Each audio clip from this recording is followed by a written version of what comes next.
வணக்கம் நண்பர்களே, விஜய் பிரயாக் பேசுகிறேன். ஒரு சுவாரஸ்யமான ஒரு கால் எனக்கு என்னுடைய ஃபாலோயர் ஒருத்தங்க பேசியிருந்தாங்க. ஒரு ஸ்ட்ராட்டஜிக் கோச்சான என்கிட்ட சில கேள்விகள் அவங்களுக்கு இருந்தது. அதை நான் உங்கள்கிட்ட ஷேர் பண்ணுறேன். இதற்கான நீங்கள் நினைக்கிறீங்க இதை பற்றின்றது கூட கமெண்ட் பேஜில் நீங்கள் உங்களோட கமெண்ட்ஸை நீங்கள் கமெண்ட் பேஜில் போடலாம். பட் என்ன சொன்னாங்க அப்படின்னா, ஷீஸ் டூயிங் டாக்டரேட் 2 years அவங்க ஃப்ரீயாக இருந்திருக்காங்க யூஜி பிஜியில். அப்புறம் பிஜி முடிச்சுட்டு இருக்கும்போது ஒரு ரிலேஷன்ஷிப் ஒருத்தரோட ஒரு 2 years அது போயிட்டே இருந்திருக்கு. பட் அவங்க என்ன என்கிட்ட சொல்கிறாங்க, அவரை பற்றினா அவர் ரொம்ப ஸ்மார்ட்டு, ரொம்ப நல்ல நாலேஜ், இன்டெலெக்சுவல் கை. அவரை பார்த்தாலே எனக்கு பிடிக்கும், ஒரு ஹீரோ எனக்கு. இதுக்கு முன்னாடி பார்த்தீங்கன்னா 2 years 3 years 5 years நான் படிச்சுட்ருக்கேன். அப்போல்லாம் என்னோடய ட்ரெஸ்ஸை பற்றி நான் ரொம்ப கேர் பண்ணிக்கிட்டதில்லை. எனக்கு எது பிடிக்குமோ அதான் போடுவேன். அதுதான் நல்லா இருக்கு, ப்ளசண்ட்டாக இருக்குன்னு எனக்கு பிடிக்கும். எனக்கு பிடிக்கணும் ஒரு ட்ரெஸ்ஸு. அவர் தான் புரிய வச்சார், இந்த ட்ரெஸ்ஸில் இந்த மாதிரி ஆண்கள் பார்ப்பாங்க, ஒரு ஆம்பளை இப்படி தப்பாக பார்ப்பான் அப்படின்னு சொல்கிறதே அவர் சொல்லி. என் கூட நிறைய ஃப்ரெண்ட்ஸ் இருந்தாலும் கூட யாருமே எனக்கு சொல்லிக் கொடுத்ததில்ல. பட் இவரோட விஷயங்கள் நிறைய நான் கற்றுக்கிட்டேன். அவரோட நாலேஜை நினச்சி நான் ஆச்சரியப்பட்டிருக்கேன்.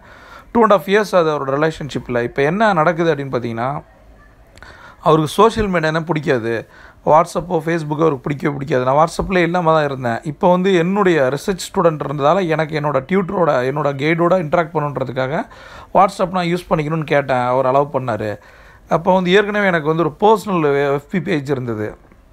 அதில் என்னோடய ஃபோட்டோஸ்லாம் நிறையா இருந்தது. அவர் அதை விரும்பவே இல்லை. அதனால் அதை நான் டீஆக்டிவேட் பண்ணி வச்சுருந்தேன். அது இல்லாமல் ரிசர்ச்சுக்காக ஒரு காமன் ஐடியில் ஒரு எஃபியை நான் யூஸ் பண்ணிகிட்ருக்கேன்.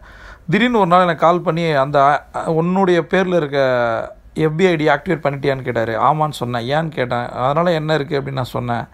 இப்போ அவருக்கு எனக்கு ஒரு சின்ன ஆர்கியூமெண்ட் போயிடுச்சு. அந்த ஆர்கியூமெண்ட் முடிஞ்சவொடனே உங்களுக்கு நான் கால் பண்ணுறேன் அப்படின்னு சொல்லி அந்த தோழி சொல்லியிருந்தாங்க. என்னவா அப்படின்னா, அப்போ பேசிட்டே இருக்கும்போது அந்த எஃபி ஆக்டிவாக இருக்கிறதால உனக்கு என்ன ப்ராப்ளம் நான் கேட்டேன். அது எனக்கு பிடிக்கல அப்படின்னு அவர் சொன்னார்.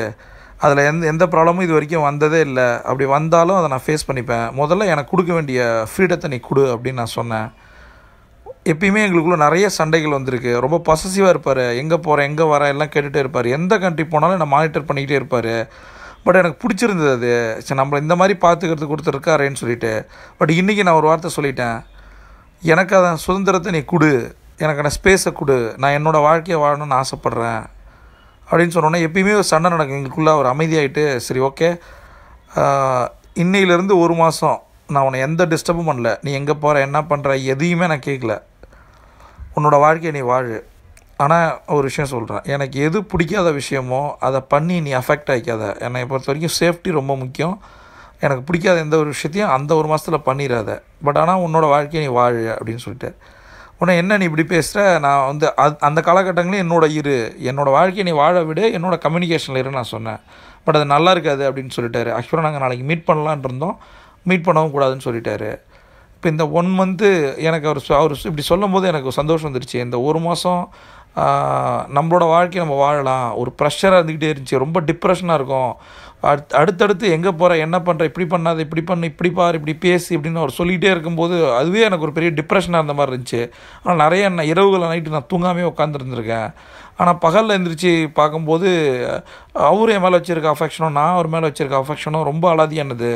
நாங்கள் 2 பேருக்குள்ளே அந்த மாதிரி ஒரு அஃபெக்ஷன் இருக்குது. நாங்கள் 2 பேருமே ஒரு இன்டெலெக்சுவலான கப்பல் நான் நம்புகிறேன். இப்போ நான் என்ன பண்ணணும், இந்த 1 மாதம் நிகழ்வு எப்படி இருக்கும், நான் என்னோடய மூவ் என்ன பண்ணலாம் அடுத்தது, இதை நீங்கள் எனக்கு சொல்லணும் அப்படின்னு சொல்லி எனக்கு கால் பண்ணியிருந்தாங்க. எனக்கு ஒரு ஆச்சரியமாக இருந்தது. எதுக்கு சொல்கிறேன் நண்பர்களே, நான் ஒரு ஸ்ட்ராட்டஜிக் கோச், நான் ஒரு பிஸ்னஸ் கோச்.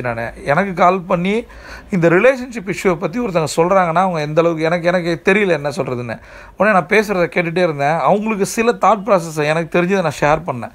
பட் நான் என்ன சொல்லேன்னா, இந்த கீழே இருக்க கமெண்ட் பேஜில் நீங்கள் என்ன ஃபீல் பண்ணுறீங்க, இந்த இன்சிடெண்ட்டில் அந்த தோழி என்ன முடிவு எடுக்கணும், என்ன பண்ணலாம் அப்படின்ற ஒரு சில விஷயங்களை நீங்கள் கமெண்ட்டில் சொன்னீங்கன்னா அது மேபி அவங்களுக்கு யூஸ்ஃபுல்லாக இருக்கும் அப்படின்னு நான் நம்புகிறேன்.